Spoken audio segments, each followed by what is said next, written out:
kasih untuk tim yang melayani kita pada pagi hari ini.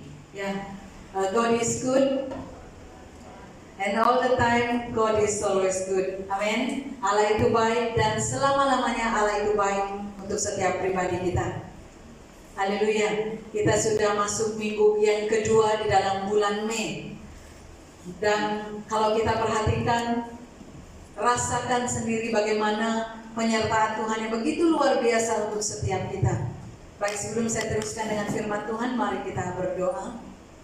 Segala pujian, hormat, syukur kami naikkan kepadamu Tuhan, atas kebaikan, kasih setia Tuhan yang tidak pernah berkesudahan dalam kehidupan setiap kami.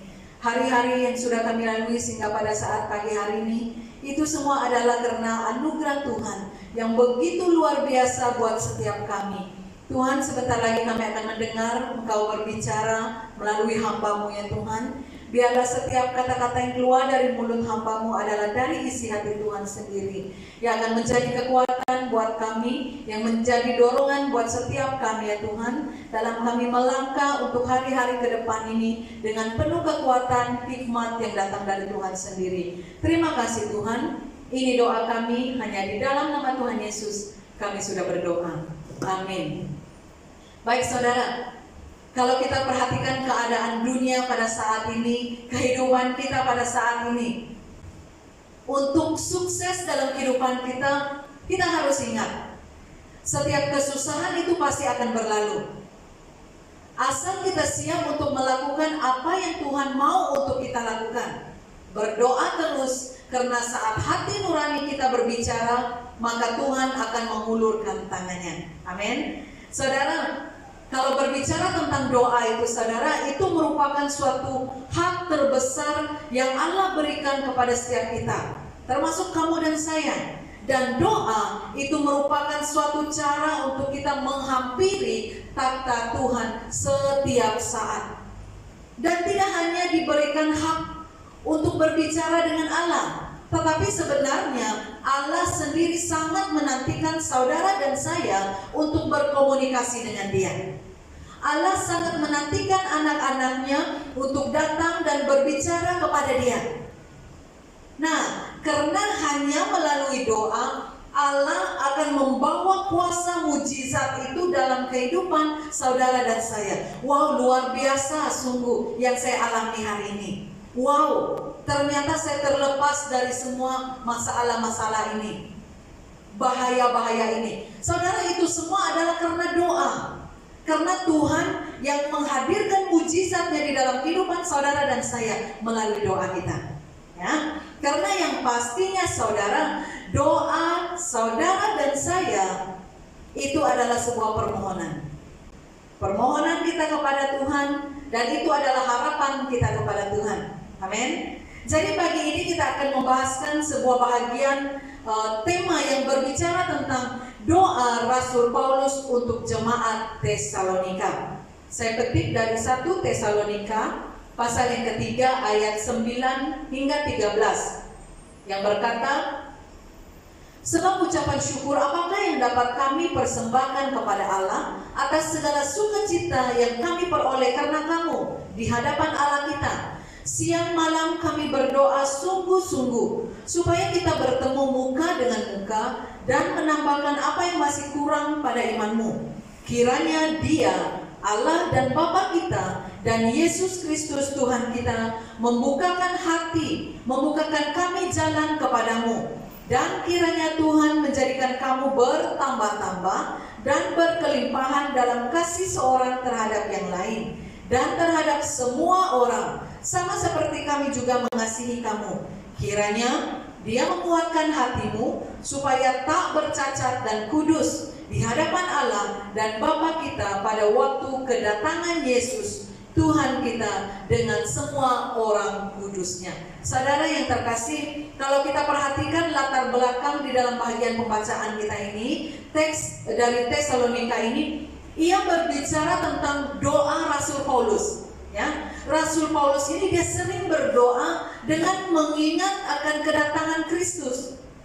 Karena Rasul Paulus selalu berpikir, dia selalu menganggap bahwa pasti menjadi sangat menyedihkan jika di gereja terdapat orang-orang yang hidup dalam dosa atau suam-suam kuku, ya, ketika kedatangan Tuhan.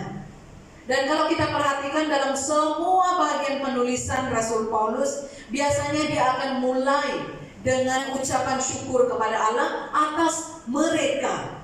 Nah, dan segala sukacitanya di hadapan Allah. Dan Rasul Paulus dia sering mengungkapkan rasa sukacitanya atas segala sesuatu yang sudah Allah kerjakan untuk orang-orang yang di sekitarnya. Bahkan dalam ayat yang kita bacakan ini, saudara, Paulus berdoa siang dan malam bagi kesejahteraan mereka, bagi kerohanian mereka, supaya Allah memungkinkan dia, yaitu Rasul Paulus sendiri, akan kembali dan mengunjungi orang-orang Kristen di Tesalonika. Jadi saudara, dalam ayat-ayat yang kita bacakan pagi ini, kita melihat bagaimana doa yang begitu sungguh-sungguh dari Rasul Paulus. Rasul Paulus dia ingin menjadi alat untuk membawa kebaikan kepada jemaat di Tesalonika. Dan satu-satunya cara untuk itu selama dia berada jauh dari mereka adalah dengan berdoa untuk setiap jemaat itu. Nah, Rasul Paulus ini dia ingin supaya iman mereka disempurnakan. Tetapi dia sedar, Rasul Paulus sedar bahwa dia tidak mampu untuk menjadi orang yang menyebabkan atau menciptakan kesempurnaan itu. Karena saudara, kesempurnaan itu hanya datang dari Allah. Dan karena itu dia tidak pernah mengaku mempunyai kuasa atas iman mereka. Nah, kita akan melihat apa inti doa Rasul Paulus. Yang pertama, dalam ayat 9 kita perhatikan, Paulus mengungkapkan rasa syukurnya atas perbuatan Allah terhadap mereka. Nah, itu yang dijelaskan dalam ayat 9. Sebab ucapan syukur apakah yang dapat kami persembahkan kepada Allah atas segala sukacita yang kami peroleh karena kamu di hadapan Allah kita. Saudara, ayat 9 ini menunjukkan bahwa betapa bersyukurnya Rasul Paulus. Dia dengan penuh sukacita, dia penuh dengan puji-pujian, dia penuh dengan ucapan syukur. Saudara, kalau kita merasa gembira, pada saat itulah kita harus lebih banyak lagi untuk mengucapkan syukur. Apa yang membuat kita bersukacita, haruslah kita syukuri. Inilah artinya sukacita di hadapan Allah kita, yaitu memberikan makna rohani pada rasa sukacita kita itu, saudara. Kalau kita perhatikan ayat 9 itu, Paulus berbicara seolah-olah dia tidak tahu bagaimana lagi caranya untuk dia mengungkapkan rasa syukur, mengungkapkan rasa sukacita di dalam hatinya, kegembiraannya kepada Allah atas apa yang sudah Allah lakukan atau kerjakan atas jemaat Tesalonika. Tetapi saudara, kalau kita perhatikan dalam ayat bacaan kita tadi, Paulus juga sangat berhati-hati. Mengapa? Dia berhati-hati karena dia tidak mau kalau dia sampai mencuri kemuliaan Tuhan. Rasul Paulus tidak mau Allah kehilangan kemuliaan itu atas penghiburan, atas sukacita yang dia terima karena kesejahteraan teman-temannya, jemaat Tesalonika. Dia tidak mau dia yang menjadi populer. Nah, itu maksudnya Paulus berhati-hati. Dan karena itu saudara, kita melihat hatinya dipenuhi rasa kasih. Rasa kasih terhadap jemaat di Tesalonika itu dan rasa syukur kepada Allah. Dia mau mengungkapkan rasa syukur, rasa kasih, rasa hormat kepada Allah itu sebaik mungkin. Dan demikian juga dengan kita pada saat ini.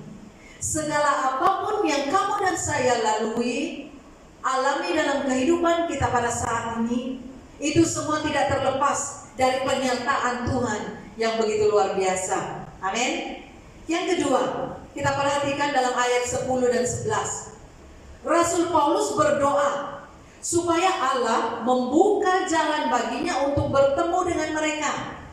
Ayat 10, siang malam kami berdoa sungguh-sungguh supaya kita bertemu muka dengan muka dan menambahkan apa yang masih kurang pada imanmu. Kiranya dia, Allah dan Bapa kita dan Tuhan Yesus kita membukakan kami jalan kepadamu. Saudara, Rasul Paulus berdoa kepada Allah agar dia suatu masa nanti akan dipertemukan kembali dengan jemaat di Tesalonika.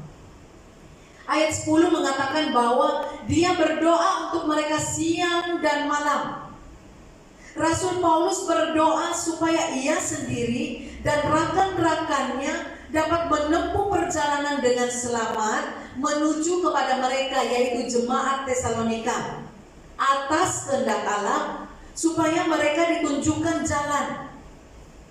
Saudara, mungkin orang akan berpikir, kita akan berpikir bahwa untuk pergi kemana-mana itu adalah hal yang hanya bergantung kepada saya, ya, bergantung kepada kehendak manusia sendiri, dan ada dalam kekuasaan manusia itu sendiri, sehingga kita merasakan bahwa kita tidak memerlukan Allah dalam segala tindakan kita. Kita tidak memerlukan Allah dalam segala pergerakan kita, perjalanan kita. Tetapi berbeda dengan Rasul Paulus. Rasul Paulus, dia tahu bahwa di dalam dialah kita hidup. Kita bergerak, kita ada. Bahkan di dalam dia, kita harus meletakkan seluruh kebergantungan hidup kita. Baik di dalam segala gerak-geri kita, baik di dalam segala tindakan kita, bahkan di dalam segala kelangsungan kehidupan kita. Paulus tahu bahwa Allah itu adalah sang pemelihara. Pemelihara yang mengatur segala perkara di dalam kehidupan kita.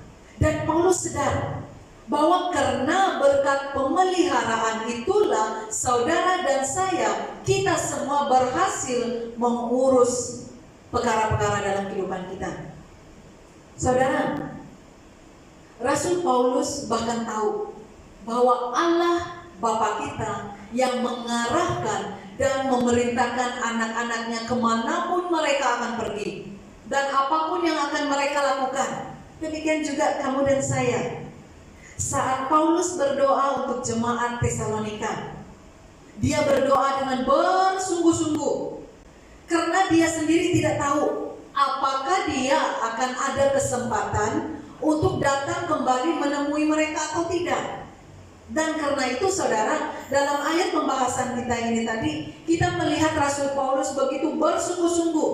Dia berdoa demi untuk kesejahteraan jiwa mereka. Amin. Demikianlah juga seharusnya kita berdoa. Ketika kita merasa sangat bersyukur, kita harus selalu memberi diri untuk berdoa. Dan apa yang kita miliki dalam kehidupan kita sangat perlu untuk kita doakan. Orang-orang yang membuat kita paling bersuka cita dan merupakan pribadi yang sentiasa memberikan penghiburan buat kita, haruslah kita selalu pedulikan. Saudara, hal ini harus kita lakukan selama saudara dan saya masih hidup di dalam dunia yang penuh dengan cabaran dan ketidaksempurnaan ini. Karena itu saudara, marilah kita mengakui Allah dalam segala tingkah laku kita. Maka Allah akan meluruskan jalan kita. Amin. Yang ketiga yang kita perhatikan dari ayat bacaan kita tadi, inti doa Paulus adalah Paulus berdoa supaya orang-orang Kristen di Tesalonika bertambah-tambah dalam dan berkelimpahan dalam kasih seorang terhadap yang lain. Saudara, ternyata kasih itu ada hubung kaitnya juga dengan doa. Ya kan? Ayat 12 yang berkata, dan kiranya Tuhan menjadikan kamu bertambah-tambah dan berkelimpahan dalam kasih seorang terhadap yang lain dan terhadap semua orang, sama seperti kami juga mengasihi kamu. Perhatikan saudara, ternyata sikap saling mengasihi itu dituntut dari setiap orang Kristen. Dan bukan hanya supaya kita mengasihi antara satu sama lain, tetapi juga supaya kita mempunyai pikiran yang penuh dengan kasih dan kepedulian yang seharusnya ada buat kesejahteraan orang lain. Saudara, kasih itu berasal dari Allah. Dan kasih juga merupakan penggenapan kepada Injil dan juga hukum Taurat. Rasul Paulus membawa kabar baik tentang iman jemaat di Tesalonika. Namun ada yang kurang pada iman mereka itu. Karena itu dia membawa kabar baik tentang kasih mereka. Dan Paulus berdoa supaya kasih ini bertambah-tambah dan berlimpah. Saudara, untuk bertumbuh di dalam setiap anugerah Allah itu, kita sangat memerlukan kuasa Roh Kudus untuk bertumbuh. Dan cara untuk memperoleh semuanya ini adalah melalui doa. Kita berhutang pada Allah bukan atas hanya apa yang Dia berikan kepada kita, apa yang Allah berikan ke dalam tangan kita, melainkan juga bagaimana kita harus mengembangkan setiap apa yang Tuhan berikan kepada saudara dan saya. Dalam kita berdoa, saudara, harus ada usaha. Salah satu usaha yang harus kita praktikkan adalah dengan sikap saling mengasihi dan memperhatikan sesama kita. Ini yang Rasul Paulus sebutkan dalam doanya yang kita bacakan dalam ayat 12 tadi, yaitu dengan kasihnya yang melimpah, dengan kasih Rasul Paulus yang melimpah itu, dia mendoakan mereka. Semakin kita dikasihi, semakin kita harus hidup penuh kasih. Saudara, bagaimana saudara dan saya mau mendoakan orang lain kalau hati kita penuh dengan kepahitan?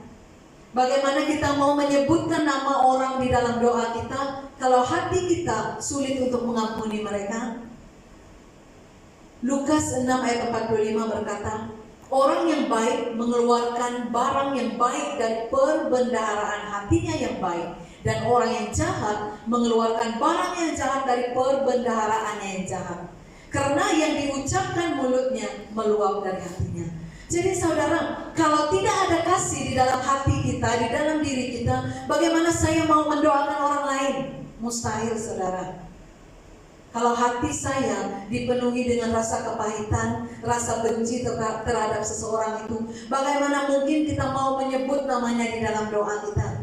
Karena itu dalam bagian yang ketiga ini, saudara, ayat 12, Rasul Paulus mau supaya hidup mereka, hati mereka penuh dengan kasih, berlimpah-limpah, meluap rasa kasih itu dalam kehidupan mereka. Saudara, sebagaimana kasih karunia itu berkelimpahan dalam kehidupan saudara dan saya, begitu juga dalam apapun yang kita kerjakan. Bagaimanapun kasih karunia itu berkelimpahan dalam kehidupan jemaat Tesalonika, demikian juga kasih itu harus berkelimpahan dalam kehidupan saudara dan saya saat ini. Kasih yang didoakan oleh Paulus untuk mereka, yaitu jemaat Tesalonika, itu juga harus dirasakan oleh semua orang. Sekalipun orang itu tidak menyenangkan, sekalipun orang itu tidak kamu sukai, termasuk saudara dan saya. Amin. Memang tidak mudah, saudara, tetapi firman Tuhan menuntut kita untuk melakukan hal itu. Yang keempat, kita perhatikan dari ayat yang ke-13. Apa inti doa Paulus untuk jemaat Tesalonika? Paulus berdoa supaya Allah menguatkan hati mereka, supaya tak bercacat dan kudus di hadapan Allah pada waktu kedatangan Tuhan kita Yesus Kristus. Ayat 13 yang berkata, kiranya Dia, yaitu Allah, menguatkan hatimu, saudara dan saya, supaya tak bercacat dan kudus di hadapan Allah dan Bapa kita pada waktu kedatangan Yesus Tuhan kita dengan semua orang kudusnya. Nah, perhatikan ayat 13 ini, saudara. Paulus mau agar kekudusan mereka menjadi sempurna, tidak bercacat, tidak bercela, tidak kekurangan satupun di hadapan Allah. Kudus itu, saudara, berarti suci, dipisahkan dari yang tercemar, dan siap untuk menyerahkan diri sepenuhnya kepada Allah. Saudara, etika hidup seperti inilah yang dituntut oleh Allah dari semua orang Kristen, termasuk saudara dan saya. Penyerahan diri saudara dan saya sebagai orang Kristen kepada Allah itu harus sempurna, harus sepenuh hati, tidak alang-alang, tidak setengah-setengah. Paulus berdoa supaya mereka jemaat Tesalonika tidak bercacat celah apabila Kristus datang seperti yang dinyatakannya. Nah, inilah yang disebutkan sebagai dampak, kesan dari kasih yang berlimpah tadi dalam ayat 12 tadi. Jadi kiranya Dia, yaitu Tuhan, yang menguatkan kamu. Perhatikan saudara, semakin kita bertumbuh dan berlimpah dalam anugerah, dan khususnya dalam anugerah kasih Allah itu, semakin kita akan dikuatkan dan diteguhkan di dalam Dia. Dan perhatikan juga, kekudusan itu dituntut dari semua orang yang ingin masuk ke dalam kerajaan surga. Dan dalam kekudusan itu kita tidak boleh bercacat celah. Kita harus sempurna. Kita harus memiliki keinginan supaya hati kita kuat dalam kekudusan di hadapan Allah. Dan dijaga, memelihara kekudusan hidup kita sampai kedatangan Tuhan Yesus yang kedua kalinya.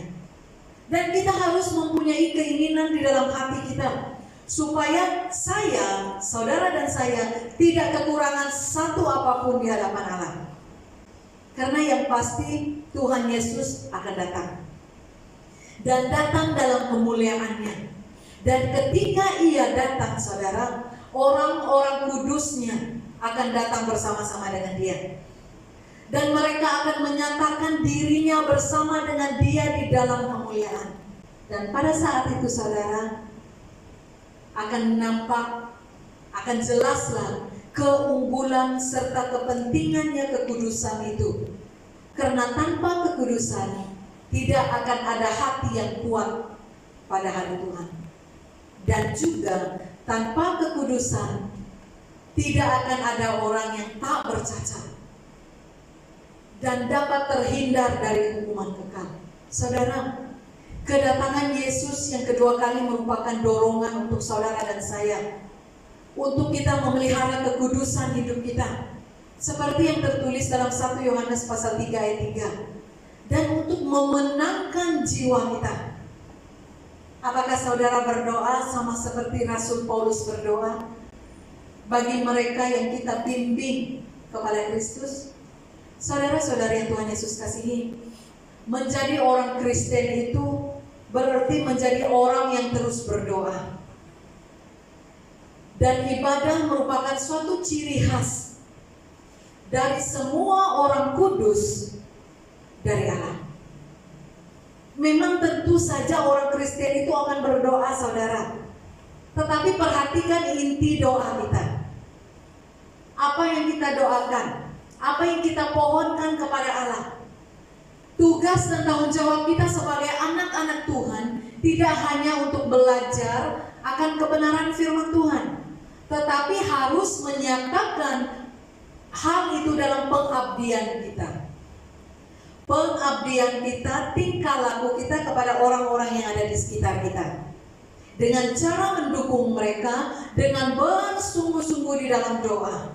Saudara, dalam hidup kita ini memang banyak hal yang boleh kita kerjakan, boleh kita lakukan untuk memberkati orang lain yang ada di sekitar kita.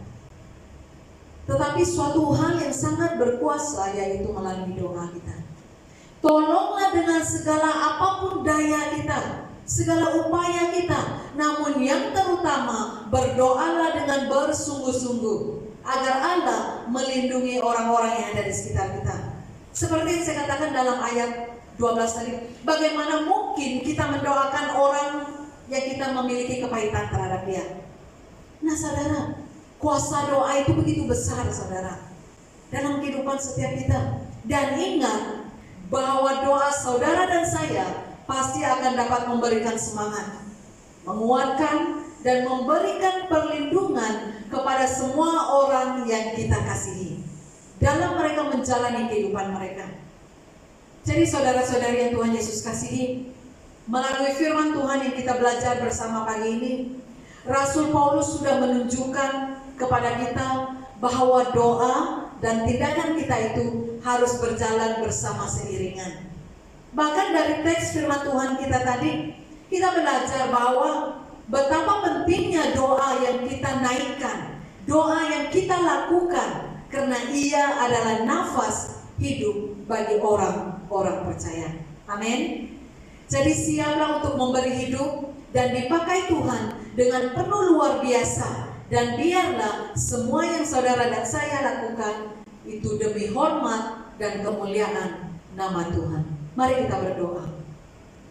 Bapa yang sangat baik, bersyukur kami atas kebaikan pimpinan Tuhan buat kami. Terima kasih atas firman-Mu yang sudah menguatkan kami, meneguhkan kami, bahkan mengajar kami agar kami memiliki doa yang sama seperti Rasul Paulus saat dia mendoakan jemaat-jemaat di Tesalonika. Tuhan, biarlah cara doa itu terus bekerja di dalam hati kami, pikiran kami ya Tuhan, agar kami tetap tekun di dalam doa kami kepadamu, dalam kami mendoakan orang-orang yang ada di sekitar kami ya Tuhan. Tuhan, penuhi kami ya Tuhan dengan kuasa kasih-Mu ya Tuhan, karena tanpa kasih di dalam hati kami mungkin agak sukar untuk kami mendoakan orang lain. Karena tanpa kasih di dalam hati kami, mungkin agak sukar untuk kami mengampuni orang lain yang ada di sekitar kami. Tuhan, biarlah kehidupan doa itu terus ada di dalam diri hidup kami, di dalam keluarga kami, di dalam jemaat Tuhan. Tuhan berkati setiap jemaat Tuhan dimanapun mereka berada, yang bersama kami melalui live streaming ini ya Tuhan, dalam ibadah ini dimanapun mereka berada, baik di rumah mereka, bahkan di tempat kerja mereka, dimanapun mereka berada Tuhan, Engkau melawati setiap jemaat Tuhan, memberkati mereka, keluarga mereka, pekerjaan mereka, anak-anak mereka ya Tuhan. Tuhan, kami juga tidak lupa berdoa untuk jemaat Tuhan yang saat ini ada dalam kelemahan tubuh, baik yang ada di rumah sakit, baik yang ada di rumah mereka masing-masing. Meskipun kami tidak dapat menyebutkan nama mereka satu persatu ya Tuhan, tetapi kami percaya melalui doa kami kepada mereka ya Tuhan, Tuhan Engkau akan terus melawati mereka ya Tuhan, menjamah setiap sakit penyakit yang ada pada tubuh mereka, menyembuhkan mereka, memberikan kekuatan buat setiap mereka ya Tuhan. Tuhan, kami juga berdoa, saat ini dunia mengalami banyak kesulitan ya Tuhan. Ada jemaat yang kehilangan pekerjaan ya Tuhan. Ada jemaat yang sedang berusaha mencari kerja. Tuhan, saat ini Engkau membuka jalan buat setiap mereka. Engkau akan memberikan mereka peluang pekerjaan yang sesuai dengan apa kualifikasi yang ada pada mereka ya Tuhan. Mari Tuhan, Engkau memberkati setiap jemaat Tuhan di dalam kehidupan mereka, di dalam pekerjaan mereka, di dalam keluarga mereka ya Tuhan. Bahkan hari-hari ke depan ini kami serahkan ke dalam tangan Tuhan. Mari Tuhan, Engkau mengawali setiap langkah kami, menyertai setiap langkah kami ya Tuhan. Biar kami tidak terjatuh, biar kami tidak tersandung ya Tuhan. Karena kami percaya tangan pemeliharaan Tuhan akan sentiasa melingkupi kami. Tuhan, terima kasih untuk semuanya, atas segala yang sudah Tuhan kerjakan dalam kehidupan kami, baik kemarin, hari ini, sampai Tuhan datang yang kedua kalinya. Hanya di dalam nama Tuhan Yesus kami sudah berdoa. Amin. Baik, terima kasih. Sampai di sini ibadah kita pada hari ini. Tuhan Yesus memberkati, dan tidak lupa kepada semua wanita-wanita hebat yang ada di gereja kita MIM Taman Tunku, Bahasa Malaysia. Selamat Hari Ibu dan selamat Hari Wanita. Kalian adalah wanita hebat yang menjadi pembantu, penolong, tulang belakang di dalam keluarga kita masing-masing. Tuhan Yesus memberkati dimanapun Anda berada. Terima kasih.